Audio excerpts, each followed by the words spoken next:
The Maine Agricultural Trades Show wrapped up today in Augusta. Since Tuesday, farmers and businesses from across the state networked on how to produce better products. Farmers grappling with the impact of contamination from toxic chemicals known as PFAS also had a chance to testify before a committee that oversees a multi-million-dollar fund that will provide financial relief, health monitoring, even testing. News Center Maine's Vivian Lee explains. Farmers who face an uncertain future because of forever chemicals want their concerns heard. We need to ensure that the affected farms that we currently know of are made whole financially. Annie Watson is an organic dairy farmer and president of the Maine Dairy Industry Association. More than 24 farmers spoke at a public hearing before members of the PFAS Fund committee.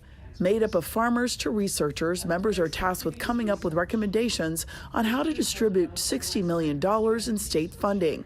The money will go to help farmers whose land and water was contaminated with the industrial compounds. The chemicals were in sludge that was spread as fertilizer through a state licensed program. Serene Hart's parents have raised cattle on their 400-acre farm in Lisbon Falls for years.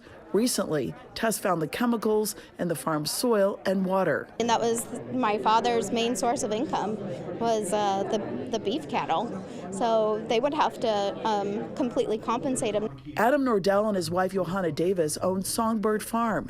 They had to pull their organic grain and vegetables from the shelves and shut down their operation following the discovery of high levels of PFAS in their produce, water, and soil. The couple and their toddler also discovered they had elevated levels of PFAS in their blood.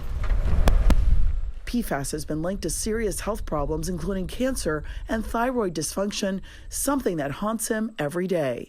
We can't walk away from it, even if we can leave our farm. It travels with us.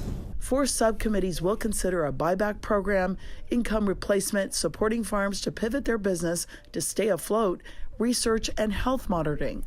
State Representative Jessica Fay is the committee's chair. She says the testimony is key to helping impacted farmers find a way forward. To flesh out some recommendations in terms of specific policies about how these funds should be spent. Now, the PFAS Fund Advisory Committee will hold another public hearing in the next month or so.